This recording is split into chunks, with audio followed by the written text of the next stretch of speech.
Okay, so welcome to the 30-minute masterclass, getting it right when it matters most. Welcome, Scott and Tony. It's great to have you here. Give me just a quick overview of who you are and your background so we just create that context and then we'll dive right in. Tony? Thanks, Scott. My name's Tony Gamble, and I am on this call from Chapel Hill, North Carolina. And my role in the job that I have is a leadership development consultant. I focus on self-leadership and also focus on leading others. And I can speak some more about places where I create content towards the end of the session. And I'm Scott Carbonara. I'm also here in North Carolina. And like Tony, I am a consultant, a speaker, a trainer, as well as an author.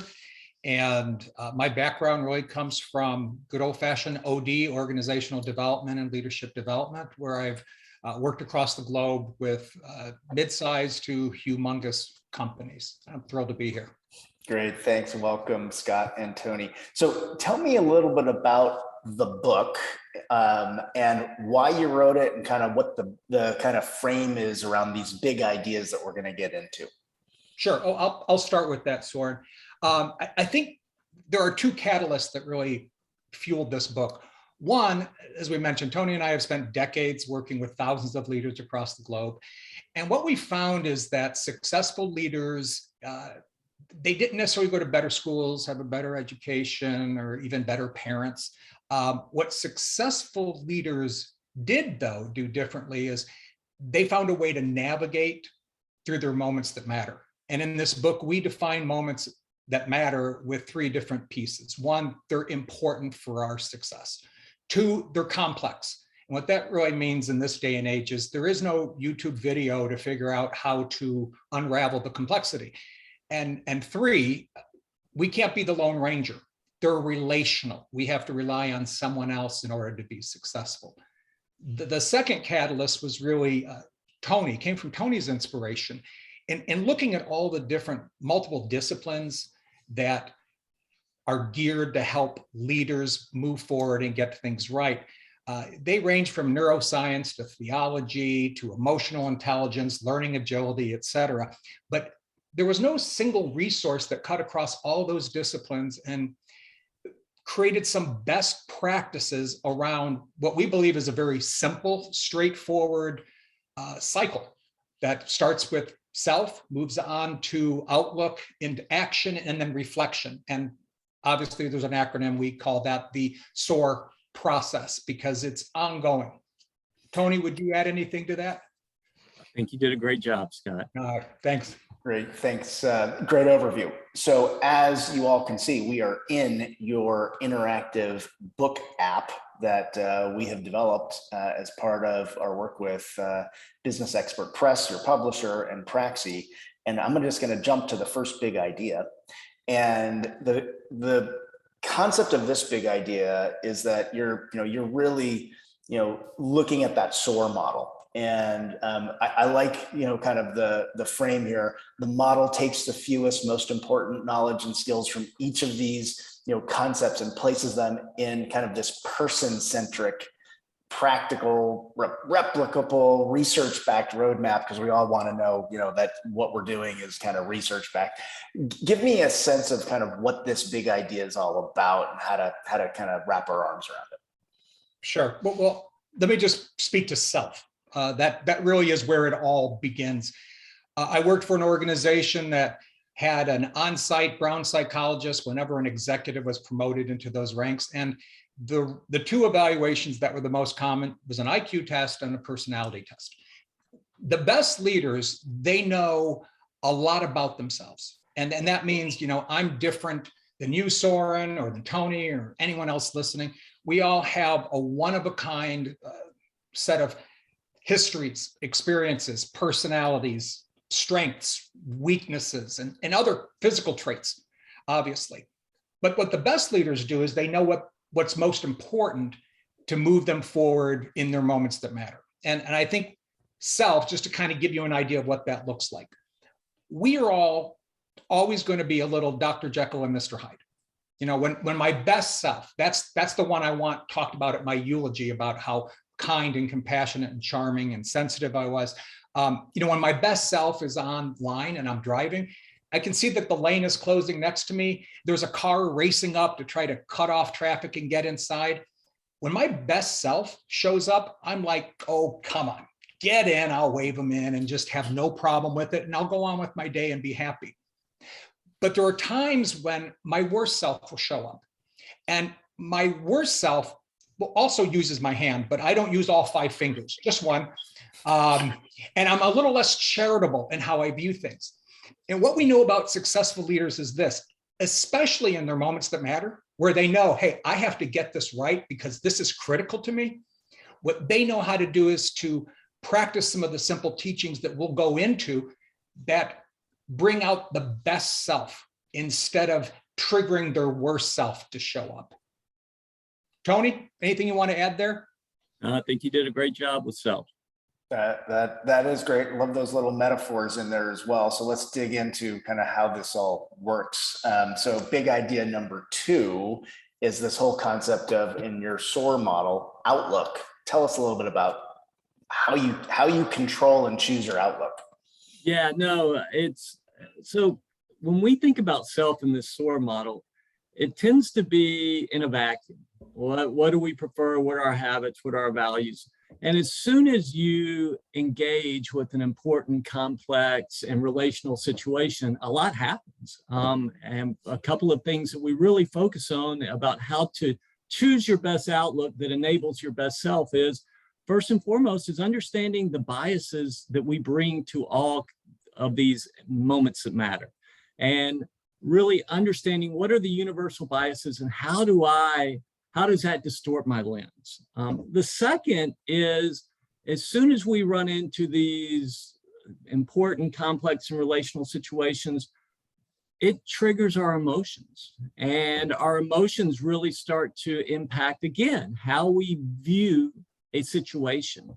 And so this part of the SOAR model outlook is really looking at, how do I best manage my outlook and become aware of my outlook and shift my outlook if necessary to be able to choose the right actions for me to be able to represent my purpose, my values, and being effective in relation to that.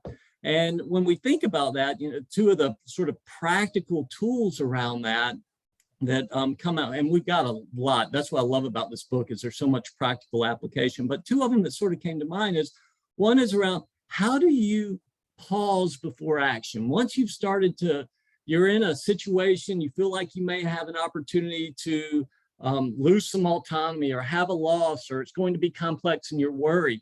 How do you pause to make sure that you don't let your emotions drive your actions? And some of the things we talk about in the book are around, first is understanding situations that most trigger you.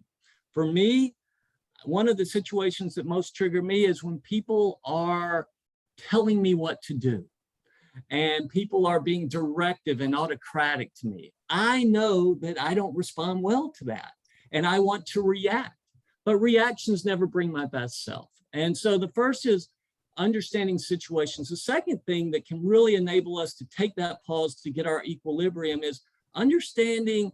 Sometimes it's hard to understand that I'm triggered in my mind and what I'm thinking, but I can start to understand, what does my body experience when I'm triggered? And what we know is some of the universals around that are people clench their jaws, or people furrow their brows, or get a sinking feeling in their stomach, or start to feel heat coming up. For me, and I was told by a team that I led once, one of the things I do when I run into harder situations is I do this, or I do this with my glasses. I didn't even know it, but that is a sign for me about when I'm starting to think and I need to pause in relation to that. So it's just really, what are the practical tools that are going to enable you to be aware of your outlook, not bring your biases to distort your lens, and regain equilibrium from being triggered so you can choose your best actions to move forward. Scott, anything you'd like to add to that? No, that's awesome. It is awesome, and I'll be aware of when you take off your glasses Yes. from now on in our session. Yeah. Yeah. Okay, well, let's keep going. We have two more big ideas, and so I want to understand kind of this whole concept of action, because what you talked about requires a lot of self-awareness, but it also requires then you do something with it, I'm assuming. So talk to us about action. Yeah, so I'll sort of go back. We got a foundation of self-awareness. We've run into our moment that matters, and now we've managed our outlook, and now it's time for action. And the action that we chose to focus on in the book is really at work and at home. The conduit that moves all of our action forward is our conversations. And so what we really focused on are, what are the best practices, the fewest most important practical things that enable us to have effective conversations during these moments that matter. And some of the things that we talk about in this section are, first is, well, how do we lead with empathy? And also take into consider our results that we want to have. How do we do both in these important conversations? And then some of the tools that we talk about in this section are around what are the art of higher quality questions? And I'll speak on a couple of takeaways from that in just a second. And then the other is, how do you manage other people's defensiveness? That is one of the hardest things about these high stakes conversations, is we are afraid of how others are going to respond. And how can I effectively navigate that to get back on track? And then the third is just a template for, what are the 4 steps for effective high stakes conversation? What is a replicable approach that I can go about and engage in effective high stakes conversations? And so those are the general types of practical tools and best practices we placed in this section.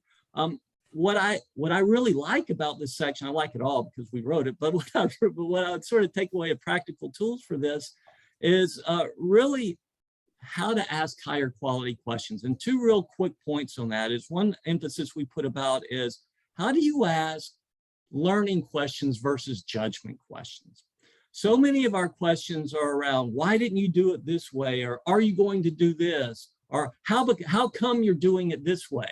And those are really not learning questions, those are judgment questions. And so really what we focus on people is, in these high stakes conversations, taking time to ask learning questions. Not that judgment questions aren't good, just know that you're not asking a real learning question. You're making a statement in the guise of the question. The other thing in this section is around, and it's real simple, is how do you ask high quality follow-up questions? And follow-up questions contain some level of magic, because what it does is it enables the person you're engaging with to understand that you value their perspectives, that you're creating space for them to share, that you want to know, and that once they share something, you're giving them permission to go deeper. And it's real simple. Can you tell me more about that? I hear that. Can you give me an example? But the trick around that is allowing for space and quiet, because we don't like silence. And how do you do that? And really, the only way you can build relationship and move together in partnerships with your moments that matter is by creating the space to listen and understand others' perspectives, challenges, and also engaging them in shared solutions. That's the only way you'll ever be successful. And so that's really a framework that we put together in this whole section around action. Very well said. That whole getting everyone kind of engaged and aligned. And I really like the concept of kind of curious questions and learning versus that judgment, because the judgment oftentimes just shuts things down. So that's great. Let me keep us moving, and we're going to dive right into the 4th big idea. And so talk to us a little bit about, kind of this reflection concept. So we've had the self-awareness is there, the actions there, and now talk to us a little bit about what reflection means and how that ties to leadership. Yeah, so let me pause before I do. Scott, anything that you would add so far with the outlook and the action section? No, spot on. So reflection is really about after action, especially in our moments that matter. And again, those are important, complex, and relational situations for us. Reflection is our primary tool to improve our learning agility. Actually, research shows reflections improves emotional intelligence, our conversation skills. We all know that our best learning as adults comes through action. And really, it's not just the action, it is reflecting on that action. And so this is really a framework and a set of tools to be able to, I bring myself, I manage my outlook, I'm acting in my conversations in a way that moves us forward. And now I'm going to reflect on that. And within reflection, we have a lot of tools, but the two that I want to focus on is a combination of feedback and reflection together. Research shows that feedback and reflection really drives in workplaces higher performance. But the trick about feedback is that it is hard for people to want to give us feedback because there's so many risks and so many threats in relation to that. And the only way that people are going to be successful getting feedback is being deliberative about asking for feedback. And when they ask for feedback, it's not just, hey, can you tell me what I'm doing well? No, it's being very specific, saying, I'm really working on running our team meetings better. And at the end of this team meeting, can everyone tell me one thing I can do better moving forward? It gives specific permission about what you can give feedback with. And I'll tell you, no matter how much people get trained on giving feedback, you're not going to get it unless you learn to ask for it and regularly ask for it. And if you ever respond defensively, it will show that you really don't want feedback. And so even if you disagree, you can say, thank you, and I appreciate you sharing your perspectives on that. Moving forward. So the first is a foundation of once you've acted, getting some good feedback, self-feedback and feedback from others. And then the second part of that is reflecting. And in the book, we use a model called the what, so what, now what reflection model. And what is basically after a moment that matters, you sit down and go, what happened? And then you go, okay, so what? What does that mean? What are the implications of that? And then the third is, okay, now what should I do moving forward? And the great part about this model is it's cyclical because once you've done the action and then you're going through reflection, if you reflect and get effective feedback, you improve your self-awareness. And then it enables you to bring a better outlook and a more informed outlook, which enables better action, which allows for reflection, which improves self-awareness. And so it's a cyclical approach, and that's how it all works together in relation to the SOAR model and being deliberate about how we improve and build and develop this core concept of self-leadership. It's a really powerful positive feedback loop that you're describing. And sometimes it's not always easy to kick off a feedback loop like that. Do you have any, you've just gone through the whole model. Do you have any tips for, if I want to get started, where do I just kind of dive in and how do I kick off that kind of feedback loop? Where are the starting points in this whole process?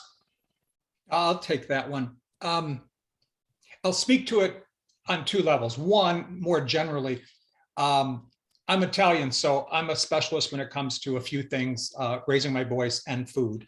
I've learned not to raise my voice until it's appropriate and it's an outside voice called for it. But I grew up, my parents loved to go to buffets. And what I like about the buffet concept is you could take what you want and what your body needs. You don't have to take some of everything. You don't want spinach, don't eat spinach. And our book has, as Tony mentioned, so many different tools. We, of course, want you to read it from start to finish, but you could pick up little ideas that can be applied quite readily and find a big difference in. Secondly, I'll speak to it specifically, and I'll talk to something that we're all doing right at this moment, something as simple as breathing. Now, if you think about, you get home from work, long day, you eat a nice meal, you sit down in your most comfortable chair. After about 10 minutes, if you're like me, your breathing is going to become slow, deep, and steady, and your body is going to start to relax. At the same time, if someone were to yell fire, your breathing would become rapid, it would be short, it would be shallow, and you would be pumping yourself up for either fight, flight, or freeze, whatever the situation calls for. Well, we've all known that our breathing is going to reflect an emotional state, but did you know that you can change your emotional state through your breathing? And that's one of the simplest things. When Tony mentioned pause earlier, the most successful leaders know how to not just slow down the moment, but they know how to breathe, to retain their composure, to keep a calm emotional state so they don't get triggered, and they know how to breathe through it while asking quality questions. And they're gathering their composure so they can stay in control of themselves, as well as help proactively lead the situation to where you want it to go. Tony, would you add another? No, I love those. The only thing I would add specifically is in the book, to Scott's point, you can read it from beginning to end. The other thing is we've got an assessment for each section. And the great thing that we liked about it is you can also do a checklist in each section and then just sort of look at the preface and go, okay, I want to learn this. I do well on this, and this is an area that I want to move forward. So you can do it both ways. And that's sort of how we built this to be a cycle holistically. But if, hey, I really need to work on bringing my best outlook and not bringing my biases to these harder situations. Well, go to that section and look at the checklist and see what you do well and what you don't, and dig into the sections that you really need. Well, and in your online book app, you've got a lot of those checklists and those big ideas. And you also have, you mentioned, Scott, these tools. Can you just bring to life, we're not going to go through each of these tools, but can you just talk about what tools you've just made available to people in this application? And then we're going to do a quick wrap and get to the Q&A. I'll let Tony speak to that because he just mentioned the tools and the assessments. Yeah, I think what we are so proud of about this book is there are in each section practical and applicable tools. For example, high stakes steps for high stakes conversation. The first is when you engage in a high stakes conversation, the first thing you want to do is align on the core issue for both of you all, get agreement on that, and then move forward with sharing and asking and understanding others' perspectives and sharing your perspective. Step 2. Step 3 is working together towards shared solutions. And step 4 is how do you get shared accountability for movement forward and agreements and clarity on that about how you're going to check in. And so what I would say is all of the book is based on the model, but within it, there are practical steps that we can all do. Now, let me be real clear. All of the steps are simple. Doing it in real time and the complexity and the speed, and when it's important and complex, that's where we really have a hard time as humans in relation to that. And I guess the last thing I would say is we spend so much time learning knowledge and skills about what to do.